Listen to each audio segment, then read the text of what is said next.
Thank you. Good morning, everyone. Good morning.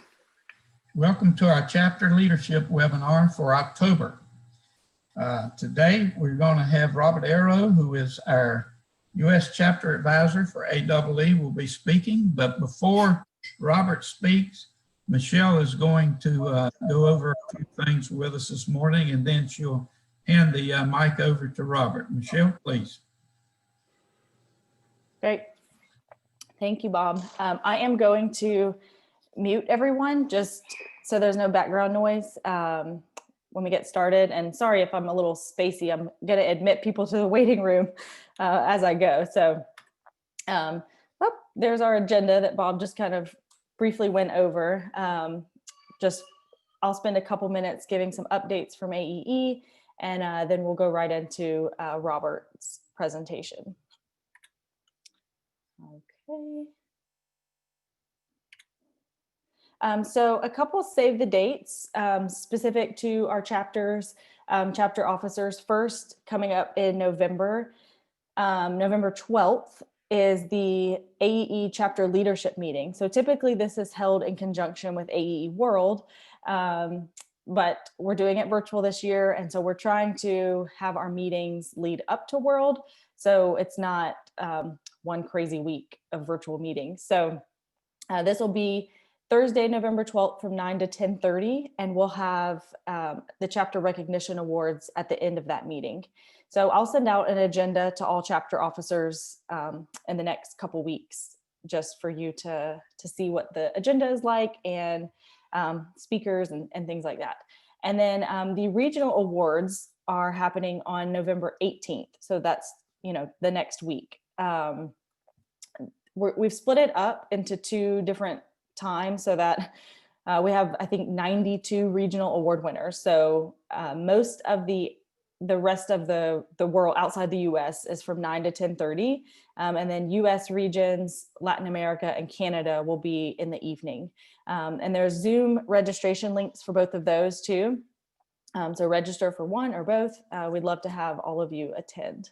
And then lastly, just the AEE World Conference. It's happening virtually December 1st through the 4th. We have some really good keynote speakers and a lot of breakout rooms to have some networking opportunities. And we'll have some specific to chapters as well. So throughout the week, we'll have a couple breakout rooms for chapter officers, which will be a nice touch.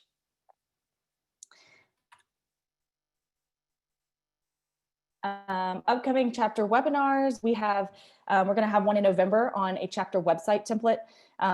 Some of you may have heard about this from a meeting last week with our executive committee. Our regional vice presidents heard about this. So just briefly, I'll give you a little overview of it. We're creating a WordPress website template for our chapters. It'll have 3 to 5 variations of like homepage designs, colors, just different things you can kind of drag and drop on the website. And so it'll be a template ready to go. As long as you have someone who can install it on your end, it'll be pretty easy. Otherwise, we'll have some staff support on our end to help get that set up. So make sure you register for that webinar when I send out that link. And then in December, we're going to have Carl Salas talk about our awards programs and how you can get your nominations in, and just go over some facts about that. And then lastly, just our conferences for 2021. We are planning to have them live. Don't know if that's going to happen or not, but right now that is the plan. I imagine there will be some sort of virtual component to these, definitely the March and May conferences. So just stay tuned for those. You can save the dates. I think even if they go virtual, completely virtual, we're still going to stick with those dates. So just something to keep in mind for 2021. And then with that, I'm going to turn it over to Robert to give us a presentation. So Robert, the floor is yours, but you may have to unmute yourself first. I think everybody can hear me. Yep, you're good. Good morning, everybody. My name's Robert Arrow. I am the new U.S. chapter advisor for AEE, and I'm going to talk to you about chapter meetings and CEUs. Many of you have monthly meetings and offer presentations, and there's some issues with CEUs to make sure everything's approved. Michelle, would you hit the slide?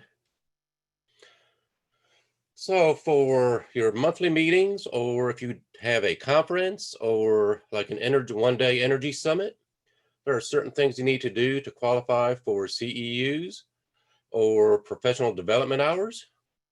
When you and your chapter offer CEU training at your monthly meetings, be sure continuing education hours meet AEE criteria. The worst thing you can do is tell members they will receive CEUs, and if the CEUs are not properly documented or approved, they may not be applicable. And this could potentially cause members to lose their certifications.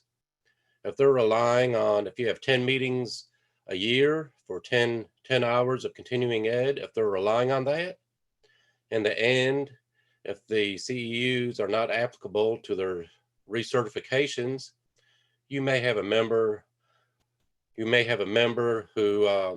does not return to your chapter, especially if they lose their certification.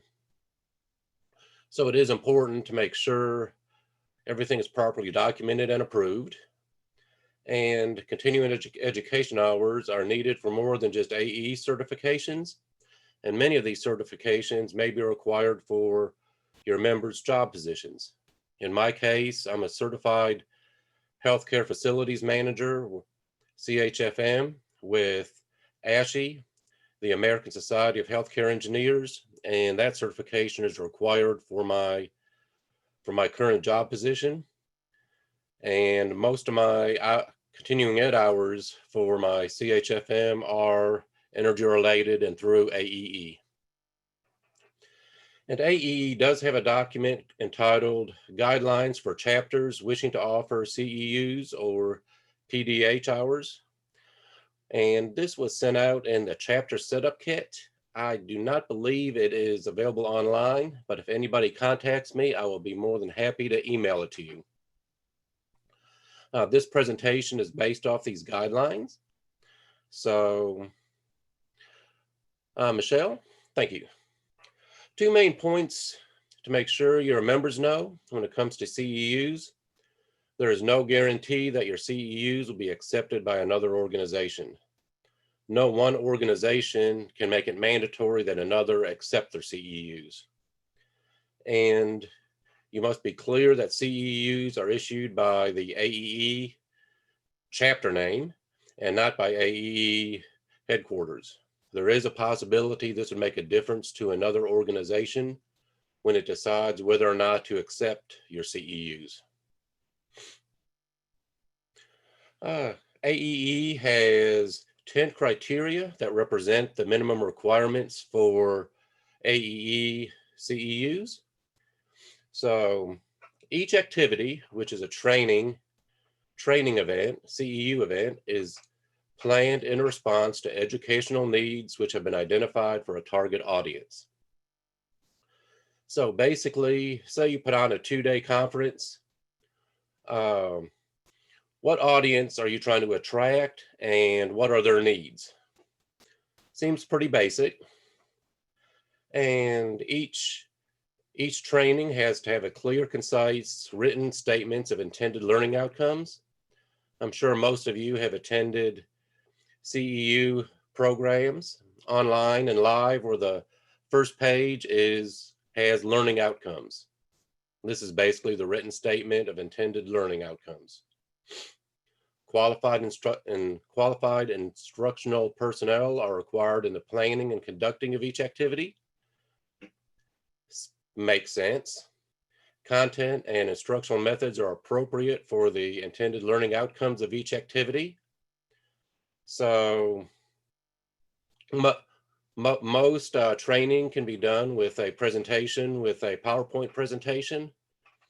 Although if you have a training event where the outcome is to demonstrate, you can set up a Energy Star portfolio. You might have to have a different live in-person training for that. And participants must demonstrate their attainment of the learning outcomes. Probably the easiest way to do that is, and I've done this on a lot of online training, is have basically a set of questions, kind of like a test after the training.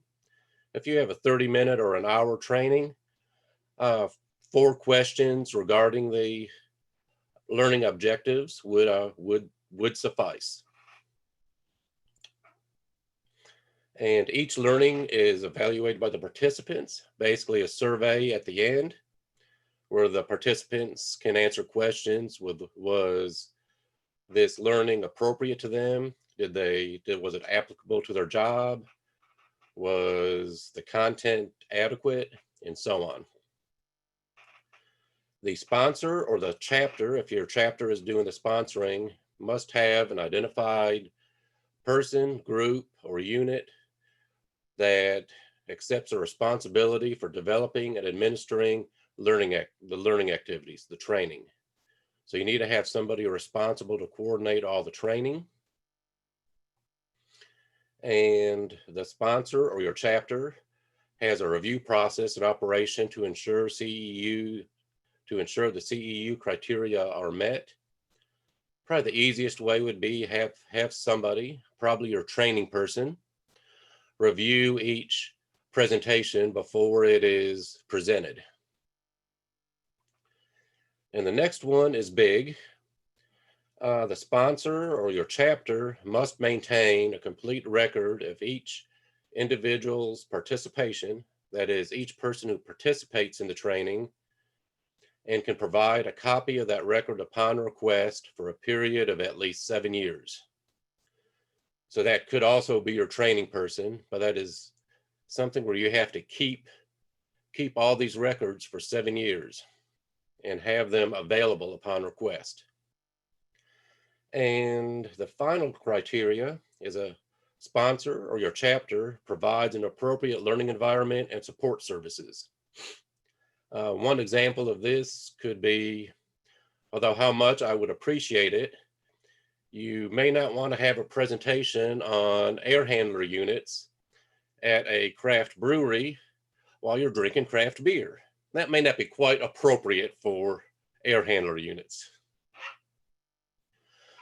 A few more points to keep in mind. One continuing education unit, a CEU, is awarded for each 10 contact hours or professional development hours of instruction. So for each 10 hours you have of training, that is one official CEU. And when it comes to AEE recertification, 1 CEU equals 2 AEE credits for recertification. So in 1 year, if you have 1 hour of training 10 times a year, that's 10 hours of instruction, that's 1 CEU, and that equals 2 AEE credits for the recertification. And for, say, a CEM, you need 10 AEE credits. Each course should not be less than 1 hour in length to be calculated for CEUs. And the CEUs need to be energy training. And that is definitely not a vendor product presentation. So a good comparison here is if you do a conference, you may have a trade show there. You could have a presentation on chillers, and that presentation needs to be centered around the operation of chillers or the training about chillers, but not specific product presentations. That would be for the trade show. And as a second reminder, due to the importance, the CEU sponsor, that is your chapter, should maintain permanent records for the minimum of 7 years for each participant and must be able to issue a copy to the participant upon request. Again, this is important. Any organization with certifications, whether it's AEE or ASHE, they can audit anybody's CEUs for recertification. So we've talked about the records that you have to keep for 7 years. You might be wondering, what records do we need to keep? The records should contain the name and address of the sponsor, the individual's name and any identifying number, such as maybe a chapter membership number, the title of the course, the completion date of the course, the number of CEUs awarded, and assessment results. So one method you could do this, you would have to keep assessment results probably within your own records, but to cover the rest, you could offer a CEU certificate. Michelle? Here's an example of a certificate that I went through for some training. This was through the U.S. Department of Energy, and they do have some really good programs, by the way. The certificate has my name on it, the individual's name. It has a title of the course, Advanced Exterior Lighting Systems. It has a completion date of the course, August 10th, 2020. It has a number of CEUs awarded, 2 learning units or contact hours or 0.2 CEUs, and it has a name and address of the sponsors. I think for the most part, Michelle, correct me if I'm wrong, but I'm sure AEE would accept this with an audit, and I believe ASHI would as well. Yes, AEE definitely would. Michelle, next slide. So as a summary, CEUs and professional development hours, training hours are extremely important to your members. They do need these for recertification of many different certifications. And there is no guarantee that your CEUs will be accepted by another organization. Although I do know from past experience that AEE is really good about accepting, and so is ASHI. Specific minimum requirements are required to award CEUs. So please review the requirements and ensure all are met. This is for your members. And as I said before, I'll be glad to email everybody, and I'll probably also send this to the VP over your region. The AEE criteria sheet. And remember, the CEU records must be maintained for a period of no less than 7 years. And always remember, your members are depending on you, your chapter, to meet the requirements of any CEUs awarded. Your chapter is there for your members, so always keep your members in mind. And with that, I am willing to take any questions we may have. I know I covered quite a bit in probably a short period, but please chime in.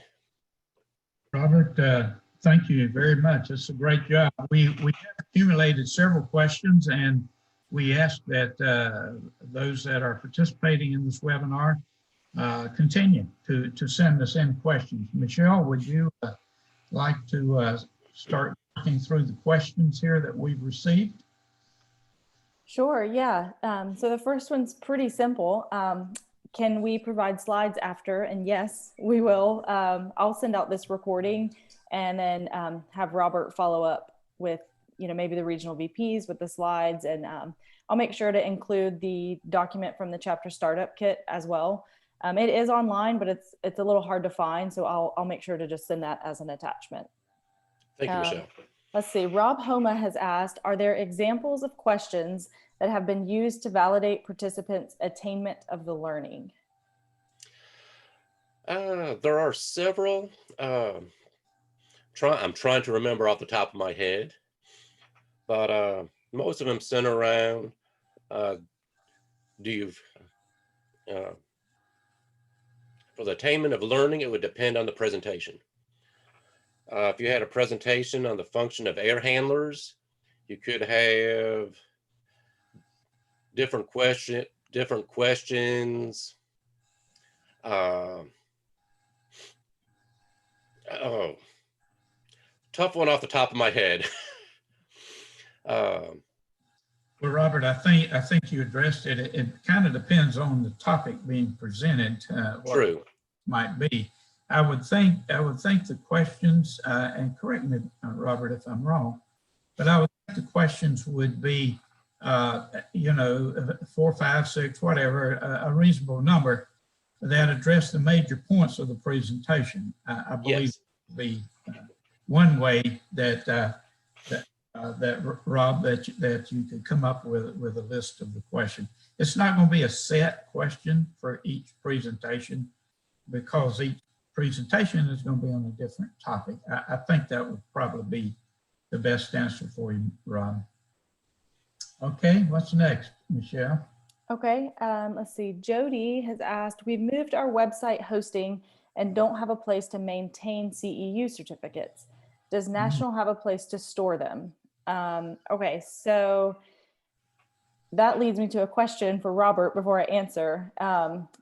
For maintaining records, does it also, do they have to maintain the actual CEU certificates that they send out, or just, like records of attendance and that these people were in attendance and were awarded CEUs? It would have to have the people who were in attendance. From the way it was presented, a attendance sheet would not suffice, but you would have to have something along the lines of, with everything that I presented, the title, the date, the location.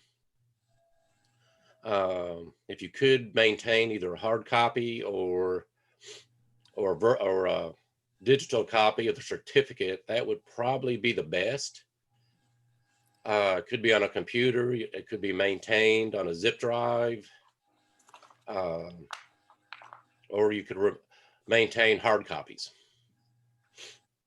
And so then to just follow up on that a little bit, I don't think that AEE National would, or right now we don't have a place to store them. I would say you could use a free like Dropbox account until you ran out of storage space. But I will preemptively say that we're moving to a new database early next year, January, February of 2021. And there will be a lot of additional spaces or resources for chapters, including some storage space. So I would say something like Dropbox or even Google Drive, something like that. You would probably be able to maintain a lot of records, especially if you zip the file down to make it a smaller file size. But I can do some digging and see if maybe like the chapter website template we're using has storage space or anything like that, and just kind of follow up on that. Let's see, Maria Michelle? Watson. Oh, yep, go ahead. I'm sorry, before we move on, it also, just to add on to what you and Robert have said, as far as storage goes, if the chapter has somebody that's more or less responsible for the training or is working the training, as Robert included in his presentation, a simple jump drive would be a good way to store a lot of that information. You don't need a website for it necessarily. A jump drive or any storage media would keep an awful lot of the data and have it available. Thank you. Yeah, that's a good point. I have a lot of those sitting around my office from just videos and stuff. If you do use like a junk drive or zip drive, it might be beneficial to have keep multiple copies with different chapter officers, just in case one gets lost. Great point, Robert. Okay, Michelle, who's that? Okay, we have a question from Maria Watson. If a certification authority asks for a copy of the training results, are we to provide the individual's training details?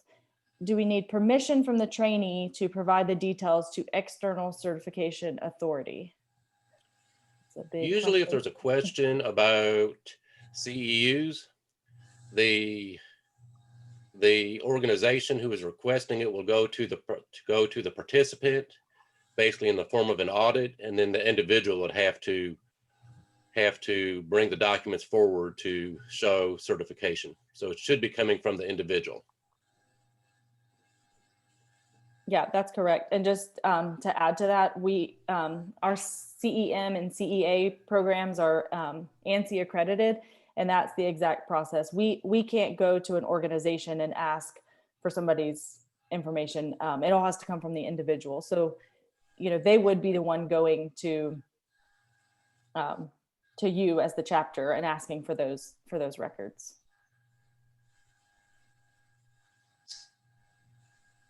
Right, let's see. Fatu, if a training is virtual, do we need to record it? Do you mean record the training, I'm guessing?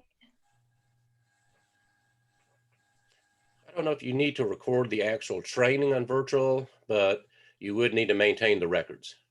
Mm-hmm.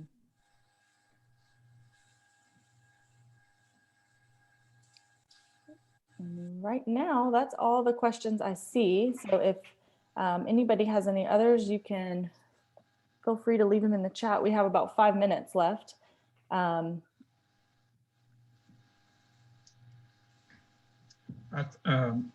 think training is one of the keystones of AEE and what we do as an organization.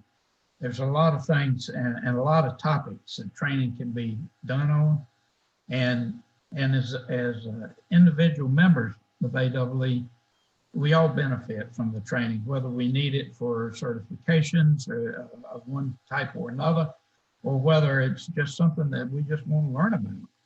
And I encourage chapters out there, each of you guys and gals out there, to consider putting some training together. I know with all of this reduction in live meetings that we've been facing and all the turmoil we've had this year, things are going to get better. And we're going to get back to having live meetings again, and we're all looking forward to that.